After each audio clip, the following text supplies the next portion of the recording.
Hello class 12 বন্ধুরা, তোমরা সবাই কেমন আছো? আশা করছি সবাই খুব ভালো আছো এবং সামনে তোমাদের ফাইনাল পরীক্ষা। তাই এইটুকু আশা করছি তোমরা খুব ভালোভাবে পরীক্ষার প্রস্তুতি নিচ্ছ। তো বন্ধুরা, সামনে তোমাদের ফাইনাল পরীক্ষা, তাই কিন্তু তোমাদের জন্য বাংলা থেকে আবার নমুনা প্রশ্নপত্র নিয়ে চলে আসলাম আজকে এই ভিডিওতে। তো বন্ধুরা, আজকে ভিডিওতে দেখানো নমুনা প্রশ্নপত্রটি কিন্তু খুবই ইম্পর্টেন্ট, খুবই গুরুত্বপূর্ণ।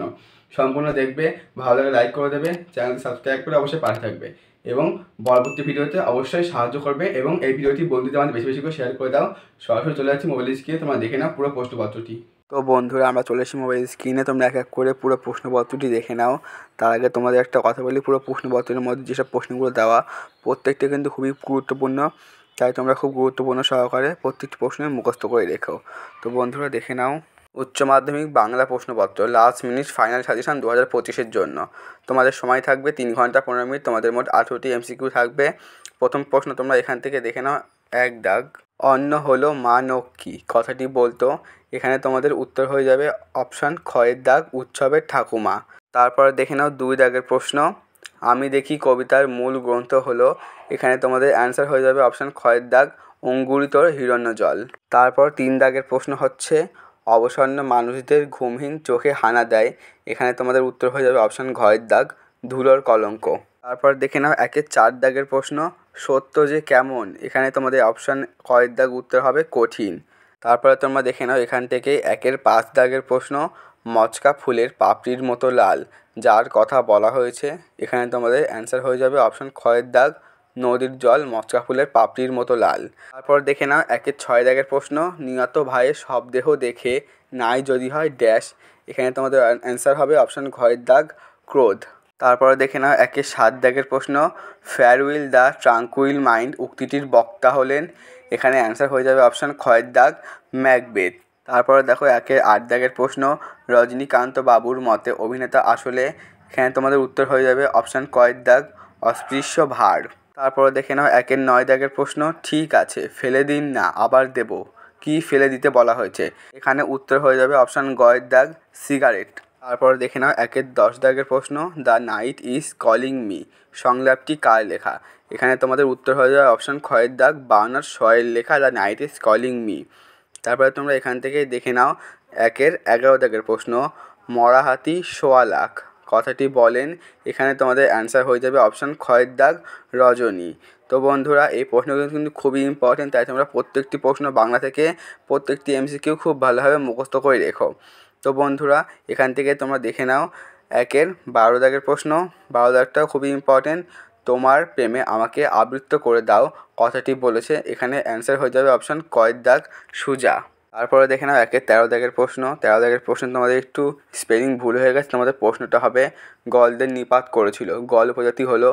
এই প্রশ্নটার অ্যান্সার আমি বলবো না, তোমরা আমাকে কমেন্ট করে এই প্রশ্নটার অ্যান্সার জানাবে, তাহলে বোঝা যাবে বাংলার ক্ষেত্রে এমসিকিউর ক্ষেত্রে বিশেষ করে কে কত ভালোভাবে প্রস্তুতি নিয়েছে। তারপরে তোমরা দেখে নাও 1-এর 14 দাগের প্রশ্ন, বলি কান্ধারী মর্দানাকে কতবার ফিরিয়ে দিয়েছিলেন। এখানে তোমাদের অ্যান্সার হয়ে যাবে অপশান গয়ের দাগ, 3 বার। তারপরে তোমরা এখান থেকে দেখে নাও 1-এর 15 দাগের প্রশ্ন, স্বরধ্বনির সঙ্গে অর্ধস্বরের সমাবেশে তৈরি হয়। অ্যান্সার হয়ে যাবে অপশান কয়ের দাগ, দ্বি স্বরধ্বনি। তো বন্ধুরা, প্রশ্নগুলো কিন্তু খুবই ইম্পর্টেন্ট, তাই তোমরা অবশ্যই ভালোভাবে মুখস্থ করে রেখো। তারপরে দেখে নাও 1-এর 16 দাগের প্রশ্ন, ধোয়া ও কুয়াশা মিলে হয় ধোঁয়াশা। এটি এখানে অ্যান্সার হয়ে যাবে তোমাদের অপশান কয়ের দাগ, অ্যান্সার হবে মিশ্র রূপমূল। তারপরে দেখে নাও 1-এর 17 দাগের প্রশ্ন, দশাবতার তাস মূলত যে স্থানের। এখানে তোমাদের অ্যান্সারটা একটুখানি ভুল হয়ে গেছে, তোমাদের অ্যান্সারটা হয়ে যাবে অপশান কয়ের দাগ, বিষ্ণুপুর। এখানে বিষ্ণুপুর হবে তোমাদের অ্যান্সারটা। তারপরে তোমরা দেখে নাও এখান থেকে 1-এর 18 দাগের প্রশ্ন, ভাত গল্পের বুড়োকর্তার কতগুলি দেবত্র বাড়ি উল্লেখ করা হয়েছে। তো বন্ধুরা, এই সহজ প্রশ্নের অ্যান্সারটা কিন্তু তোমরাই আমাকে কমেন্ট করে জানাবে, তাহলে বোঝা যাবে এখান থেকে তোমরা কে কতটা প্রশ্ন আগে থেকেই পারবে। তো বন্ধুরা, এই প্রশ্নের অ্যান্সার তোমরা কিন্তু সবাই অবশ্যই ট্রাই করবে সঠিক উত্তর দেওয়ার। তারপরে তোমরা এখান থেকেই দেখে নাও, তো তোমাদের 2 দাগে আছে অনধিক 20টি শব্দে প্রশ্নগুলির উত্তর দাও। তোমাদের মোট 12টি এসিকিউ আছে মোট। তো তোমরা এখান থেকে তোমাদের প্রথম 2-এর 1-এর দাগের প্রশ্ন দেখে নাও, কে বান্দা মানুষ এবং খুব নামাজ পড়ে। এই প্রশ্নটা কিন্তু তোমাদের পরীক্ষা আসবে। 2-এর 2 দাগের প্রশ্ন দেখে নাও, সে স্বর্গসুখ পায় কে কিসে স্বর্গসুখ পায়? তো বন্ধুরা এর অথবা দিয়ে একটি প্রশ্ন আছে, দেখে নাও। তাকে সকাতর অনুরোধ জানায়, কে কাকে কি অনুরোধ জানায়? তো বন্ধুরা তোমাদের একটা গুরুত্বপূর্ণ কথা বলি, তোমাদের যদি এমসিকিউ বা এসিকিউ প্রশ্নের উত্তর মুখস্থ না হয় তাহলে কিন্তু তোমরা সেই কবিতা বা গল্প ভালোভাবে রিডিং পড়ো, 5-6বার রিডিং পড়ো, তাহলে দেখবে তোমাদের প্রশ্নগুলোর অ্যান্সার তোমাদের আর ভুলে যাচ্ছ না, তোমাদের মুখস্থ করতে কোনো কষ্ট হচ্ছে না। তারপরে দেখে নাও 2-এর 3 দাগের প্রশ্ন, কঠিনেরে ভালোবাসিলাম, এখানে কোন কঠিনের কথা বলা হয়েছে? তো বন্ধুরা এই প্রশ্নটাও কিন্তু খুবই ইম্পর্টেন্ট। তো বন্ধুরা তোমাদের এখানে একটু ভুল হয়ে গেছে, এখানে তোমাদের 2-এর 3 আর 2-এর 4 দাগের প্রশ্নটা একই প্রশ্ন হয়ে গেছে বা দুবার রিপিট হয়ে গেছে। তো তোমরা এখান থেকে 2-এর 5 দাগের প্রশ্ন দেখে নাও। একটি তারা এখনও আকাশে রয়েছে, তারাটিকে কবি কিসের সঙ্গে তুলনা করেছেন? তারপরে দেখে নাও এখান থেকে 2-এর 6-এর প্রশ্ন, গভীর বিশাল শব্দ এর উৎস কী? এর অথবা দিয়ে একটি প্রশ্ন আছে, দেখে নাও। বহুদিন জঙ্গলে যায়নি, জঙ্গলে না যাওয়ার ফলে কি হয়েছে? তারপরে দেখে নাও 2-এর 7 দাগের প্রশ্ন, বিভাব নাটকটি মূলত কী ধরনের নাটক? এই প্রশ্নটি কিন্তু খুবই ইম্পর্টেন্ট।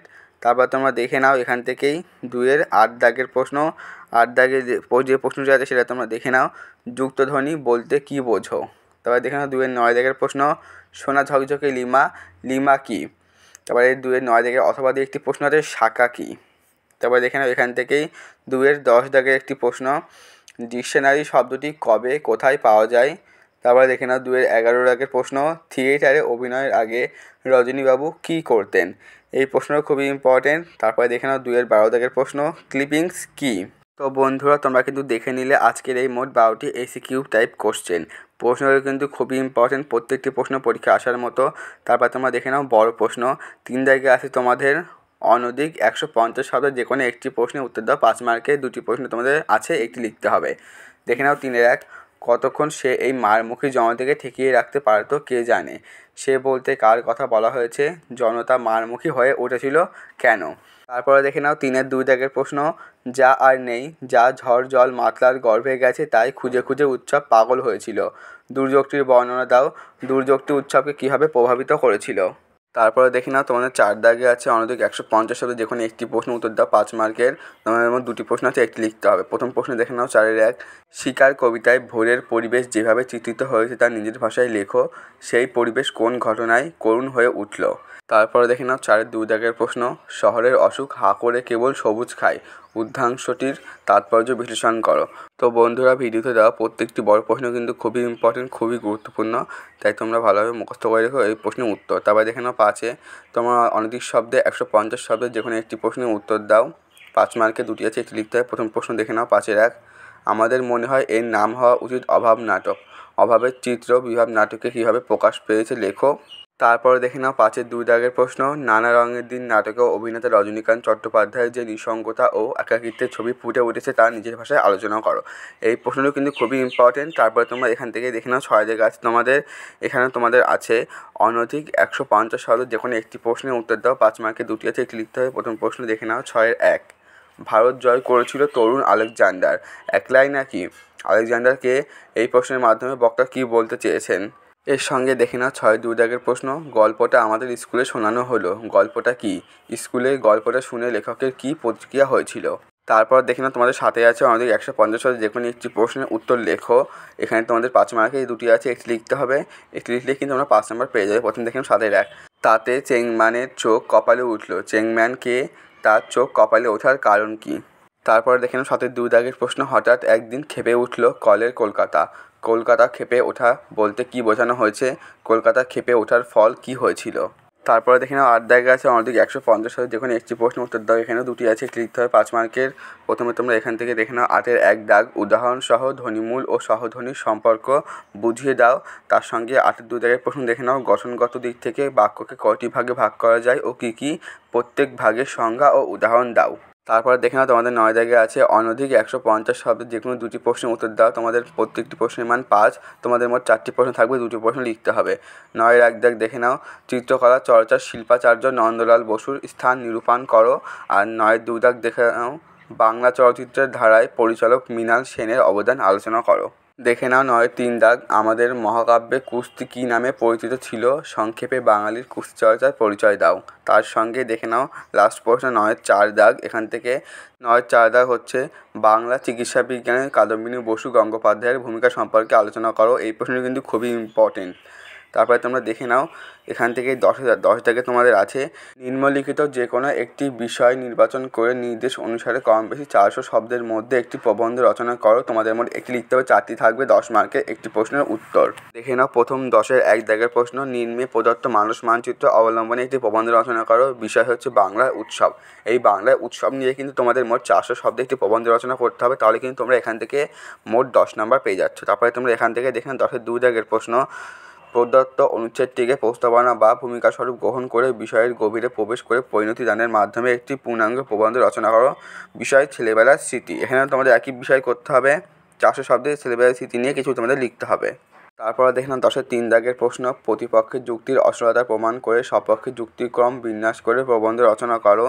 এর বিষয় হচ্ছে তোমরা দেখে নাও বিতর্কের বিষয় সুপ্রভাব নয়, বর্তমানে গণমাধ্যম কুপ্রভাবে বিস্তার করেছে মতের পক্ষে। সংবাদপত্র, বেতার, দূরদর্শন, স্থলাই নেট ইত্যাদি কুরুচিপূর্ণ বিজ্ঞাপন, সংবাদপত্র বা তথ্য পরিবেশনের প্রভাব মারাত্মক। মতের বিপক্ষে নানা কুরুচিপূর্ণ বিজ্ঞাপন ও সংবাদকে বাদ দিলে আজও গণমাধ্যম সুপ্রভাব বিস্তারক। তারপর দেখে নাও তোমাদের 10-এর 4 একদম লাস্ট প্রশ্ন, প্রদত্ত সূত্র তথ্য অবলম্বনে একটি প্রবন্ধ রচনা করো। বিষয় হচ্ছে নারায়ণ দেবনাথ। নারায়ণ দেবনাথ সম্পর্কে তোমাদের প্রশ্ন তুলে দেওয়া থাকবে, নারায়ণ দেবনাথ জন্ম কবে, মৃত্যু কবে, কোন স্কুলে পড়তে, এসব দেওয়া থাকবে। তোমরা অবশ্যই সেইটা দেখে 400 শব্দের মধ্যে একটি প্রবন্ধ রচনা করে দিও। তো বন্ধুরা, এই ছিল আজকের এই নমুনা প্রশ্নপত্র। কেমন লাগলো অবশ্যই কমেন্টে জানাবে। তো বন্ধুরা, কেমন লাগলো আজকের এই বাংলা নমুনা প্রশ্নপত্রটি? ভালো লাগলে অবশ্যই লাইক করবে, চ্যানেলকে সাবস্ক্রাইব করে অবশ্যই পাশে থাকবে এবং ভিডিওটি তোমাদের বন্ধুদের মাঝে বেশি বেশি করে শেয়ার করে দাও। একটি অনুরোধই হলো তোমাদের কাছে, এবং ভিডিওতে দেওয়া প্রতিটি প্রশ্ন তোমরা খুব ভালোভাবে মুখস্থ করে নিও, তাহলে পরীক্ষা হলে কোনো প্রশ্নে বাদবে না। তো বন্ধুরা, আজকের ভিডিওটি এখানেই শেষ করা যাক।